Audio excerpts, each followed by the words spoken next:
Timing is everything. Just ahead of President Trump's meeting with Chinese President Xi, trade advisor Peter Navarro is unleashing a broadside against China and what he calls, quote, Wall Street globalists, who he says, quote, act like China's unpaid foreign agents. Take a listen.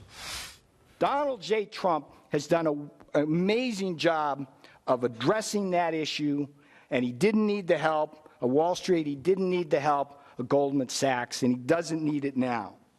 And here's the most important point. When these unpaid foreign agents engage in this kind of diplomacy, so-called diplomacy, all they do is weaken this president and his negotiating position.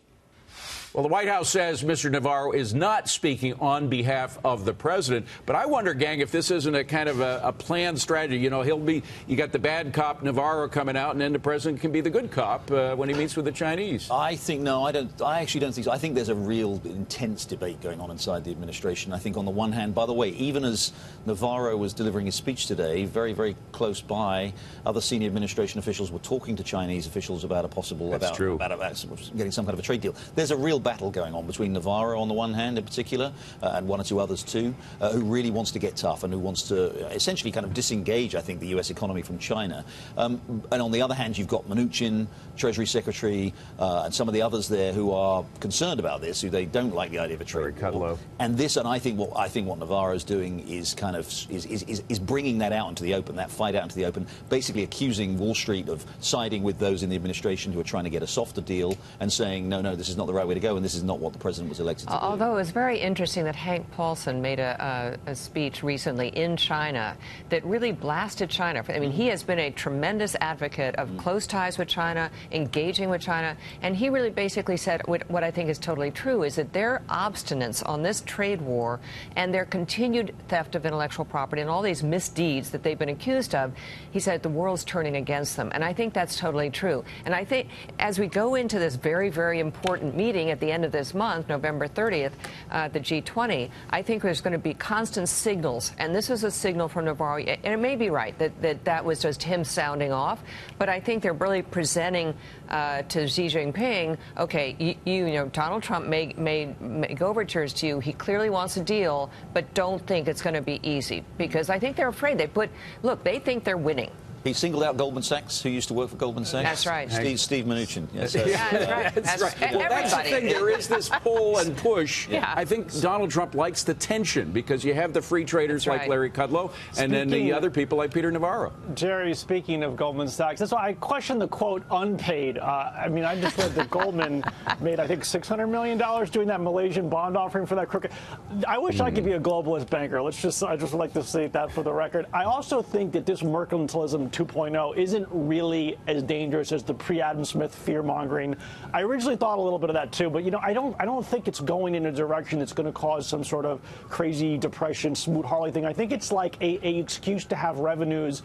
It's basically a VAT system where we might have it permanently, but at a low level, because it's the only political acceptable way to raise revenues anymore for government anywhere. You're like, oh yeah, the other guy, we're going to make China pay for it. It's the whole, we're going to make Mexico pay for the wall. It's very politically popular to raise money from another country, even though it's in your prices anyway. And maybe it doesn't go away, as long as it doesn't lead to major disruptions any more than we already have disrupted global trade, where they move cars around and assemble them in other places. If it's no worse than that, it's not going to ruin the global economy.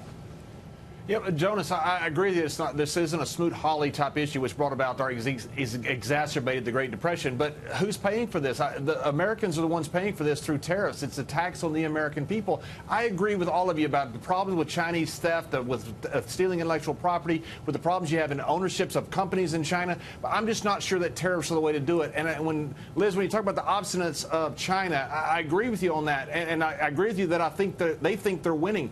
Their exports have been up from June, July, August, and September.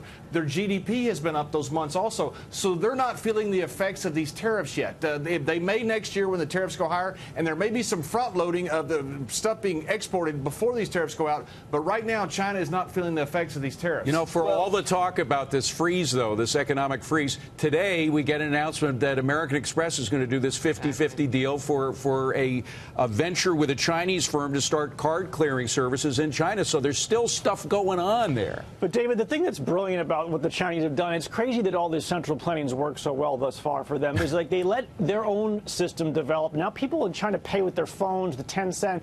It's like they're already too late to go into it. Now, in America, where we had a very established credit card business, that was so established that it actually is still how you pay for stuff this far into the internet. People barely use Samsung Pay or Apple Pay compared to Amex, Visa, and all those systems, which are very high fee to the merchant. And even all those new internet systems you see at all the coffee places are still routing through those high pay systems. China let this other system build up that's cheaper, and now Amex is going to go in there and squabble over pennies because the business has already happened, basically. All right.